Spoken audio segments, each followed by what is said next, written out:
सीधा मुकाबला करेंगे तो शायद इस दुनिया में नहीं रहेंगे, लेकिन दहशत के जरिए वो लोगों को डराना चाहते हैं। अब बड़ी खबर का भी रुख कर लेते हैं, एक बार फिर आपके पास लौटेंगे, जो कि रियासी हमले के बाद एक्शन में सुरक्षा बल आ चुके हैं। आतंकवादियों की तलाश में सर्च ऑपरेशन जारी है।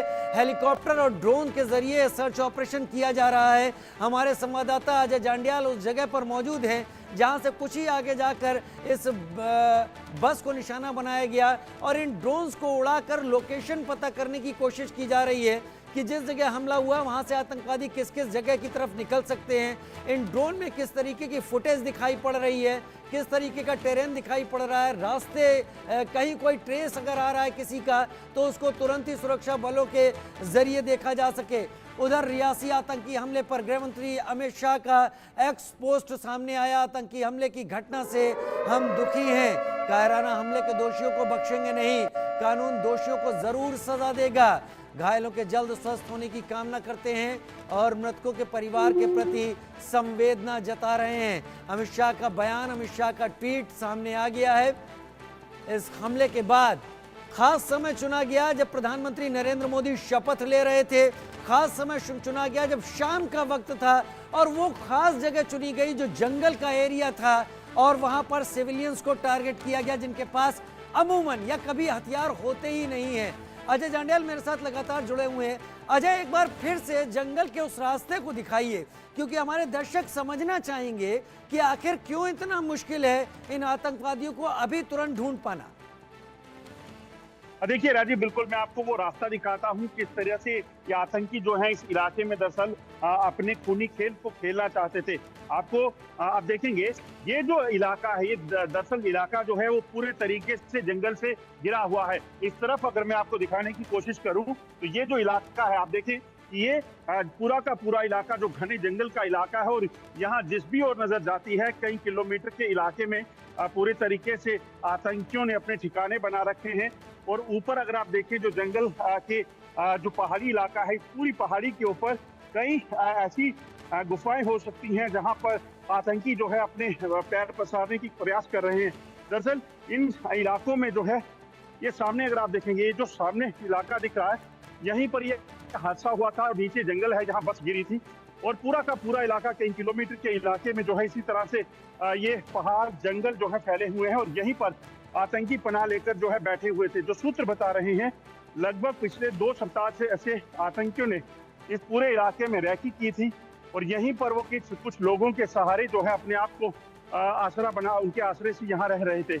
ऐसे में अब कोशिश ये की जा रही है कि उन लोगों को भी ट्रेस किया जाए। अभी तक 6 लोगों को हिरासत में लिया गया है जिनसे पूछताछ की जा रही है और ये नंबर जो है और बढ़ सकता है, क्योंकि ये लोग जो हैं ये वोट आउट होंगे जो आतंकियों को खाना, रहना या एक जो जगह से दूसरी जगह जाने के लिए मदद कर रहे होंगे।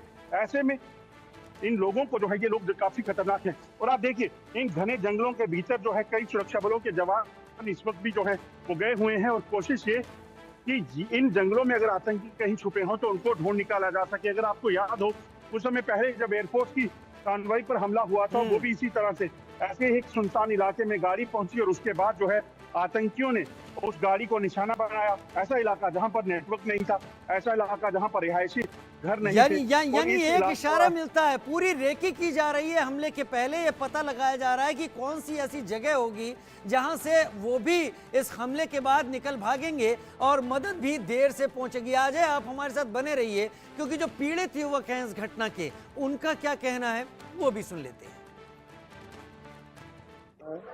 हम यूपी से हैं, डिस्ट्रिक्ट बलरामपुर से। हम माता वैष्णो देवी के दर्शन करने के बाद में गए थे शिवखोड़ी दर्शन करने। दर्शन करके जब वापस लौट रहे थे, मुश्किल से 4-5 किलोमीटर गाड़ी आगे आई होगी, फिर एक पहाड़ से जब नीचे उतर रही थी तभी गोली चलने लगी थी। आप ठीक हो बेटा? और गोली चलने के बाद में बस जब नीचे चली गई है, गिर गई बस, उसके बाद में तब भी गोली काफ़ी टाइम चला। जो रोड पे जब गाड़ी थी चल रही थी तो सामने से फायरिंग हुआ है। ड्राइवर को गोली लग गई थी, पहले तो उन्हीं को लगा, उसके बाद में कई लोग जो भक्त लोग थे उनको भी लग गया है। जम्मू कश्मीर में हुए आतंकवादी हमले में गोरखपुर से गए 17 श्रद्धालु भी थे, जिनमें से 4 की मौत हो गई है। बाकी घायलों को जम्मू के अस्पताल में भर्ती कराया गया। फिलहाल बाकी सभी सुरक्षित हैं। रिपोर्ट देखिए। कल तकरीबन 6:कुछ पे गोरखपुर से तकरीबन 17 श्रद्धालु गए हुए थे। उनमें से 4 श्रद्धालु जो है शिवखोड़ी दर्शन करने के लिए गए और अन्य जगहों से भी आए हुए थे। उस बस पर आतंकी हमला कर दिया जाता है, जिसमें तकरीबन गोरखपुर के जो 4 लोग थे वो बुरी तरह से घायल हो जाते हैं, जिन्हें वहां के अस्पताल में भर्ती कराया गया है। आपदा विभाग में मौजूद हूँ, यहाँ पे मुझे पूरी जानकारी मिली है और यहाँ पर जानकारी ये पता चला है कि 17 श्रद्धालु एक साथ यहाँ से गोरखपुर दर्शन करने गए थे माता वैष्णो देवी की, और वहां दर्शन करने के बाद जो बाकी 13 लोग थे वो कटरा में ही रुक गए थे और जो 4 लोग थे वो शिवखोड़ी दर्शन करने गए थे। उन 4 लोगों में जो घायल हुए हैं वो यहाँ गोरखपुर के रहने वाले हैं, जिनमें से 2 काली मंदिर के हैं और 2 फिर झारखंडी से आगे भैरवपुर के जगह है वहां के रहने वाले हैं। फिलहाल यहाँ की आपदा विभाग की टीम लगातार उन लोगों से कंसल्ट कर रही है और उनके परिवार वालों को भी जो है सांत्वना दे रही है कि वो लोग पूरी तरह से ठीक है, अस्पताल में भर्ती हैं, उनका इलाज किया जा रहा है। लेकिन कहीं ना कहीं इस आतंकी हमले को लेकर एक बार फिर से तमाम सवाल उठने लगे हैं और सरकार भी इस को लेकर के जल्दी एक कड़ा कदम उठाने वाली है। Sushil Kumar, India news, Gorakhpur. अजय जांडियाल मेरे सहयोगी मेरे साथ लगातार जुड़े हुए हैं उस स्पॉट से जहां पर इस घटनाक्रम को आतंकवादियों ने अंजाम दिया।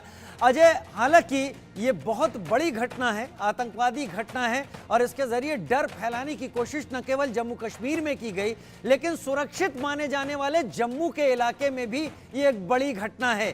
क्या आतंकवादी अब इस तरह की हरकतों से जम्मू में भी तनाव और डर फैलाने की कोशिश कर रहे हैं? एजेंसी सारी बातें साझा नहीं करती, लेकिन जो भी आपको बताया हो हमारे साथ साझा करें।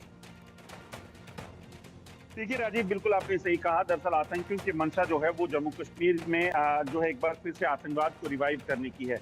कश्मीर में जिस तरीके से लोगों ने आतंकियों के सफाई के लिए सहयोग दिया, उसके बाद आतंकी कमांडर मारे गए और आतंकियों के पास कुछ ज्यादा जो है वो बचा नहीं। ऐसे में आतंकियों के पास जब वहां पर ना रिक्रूटमेंट हो पा रही है, ना जो है वहां पर कोई आतंकियों को रहने के लिए रुकने के ठिकाना मिल रहा है, ऐसे में आतंकी जो हैं अब क्या करते, पाकिस्तान क्या करता? तो पाकिस्तान ने नया अपना ठिकाना जो आतंकियों के लिए बनाया वो जम्मू के राजौरी, पुंछ, रियासी और ऐसे इलाकों को, ऐसे जिलों को बनाया जो दूर दराज के हैं, जहां पर पॉपुलेशन कम है, जहां पर जंगल काफी ज्यादा है और घने जंगल की आड़ में जो है ये आतंकी इस तरह के हमलों को अंजाम दे सके, इस चीज की प्लानिंग की गई और इसकी शुरुआत 2 साल पहले हुई। आप देखिए, मैं आगे आपको जाकर जंगल के इलाके को बताऊं तो आप देखिए, अगर आप आसमान से देखेंगे तो इस पूरे जंगल के इलाके में आपको अंदर कुछ नहीं दिखेगा। इसी तरह के घने पेड़ और जो है काफी घने जंगल में किसी भी तरह से आतंकियों को सर्वाइवल के लिए कोई मुश्किल नहीं होती और इसी जंगल के इलाके में कल भी आतंकी पहुंचे। 2 साल पहले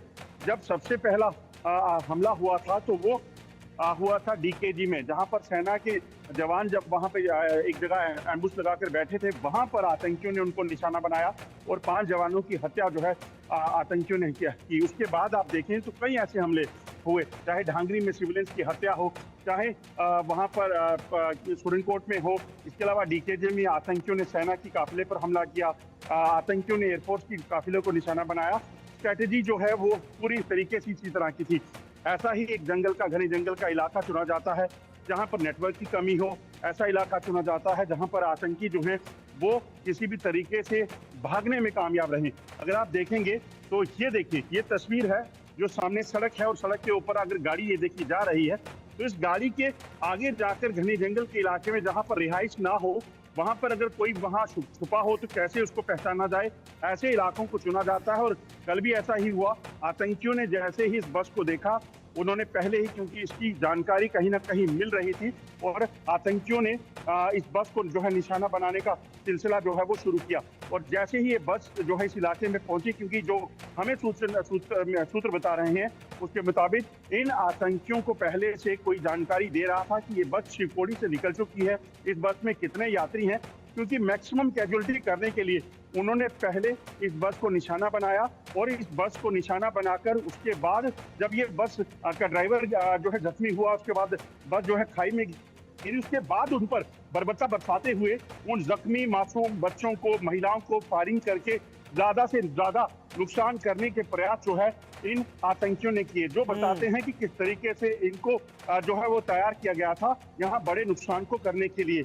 और अगर ये बस खाई में नहीं गिरती तो शायद ये आंकड़ा कुछ और होता, क्योंकि 42 लोग उस बस में, 42 से ज्यादा लोग बात तो बस में तय सवार है, थे। एक बात तो तय है कि जिस तरीके का टेरेन, आप जिस तरीके का इलाका दिखा रहे हैं अजय, वहां यह संभव नहीं कि इस घटना को अंजाम देने के बाद ये आतंकवादी ज्यादा दूर भाग पाए होंगे, क्योंकि इन्होंने रास्ता जंगल का ही लिया होगा। लिहाजा सर्च ऑपरेशन से कांटेक्ट एस्टेब्लिश होने की उम्मीद बहुत ज्यादा की जा सकती है। अजय, बहुत शुक्रिया इस जानकारी के साथ ऑन द स्पॉट रिपोर्टिंग के लिए आपका। और बढ़ते हैं अब आगे। हरियाणा से राज्यसभा सांसद कार्तिक शर्मा और पूर्व केंद्रीय मंत्री विनोद शर्मा ने दिल्ली में करनाल से बीजेपी के सांसद मनोहर लाल से मुलाकात की और मनोहर लाल को केंद्रीय मंत्री बनने पर बधाई दी। और सांसद कार्तिक शर्मा ने मनोहर लाल को फूलों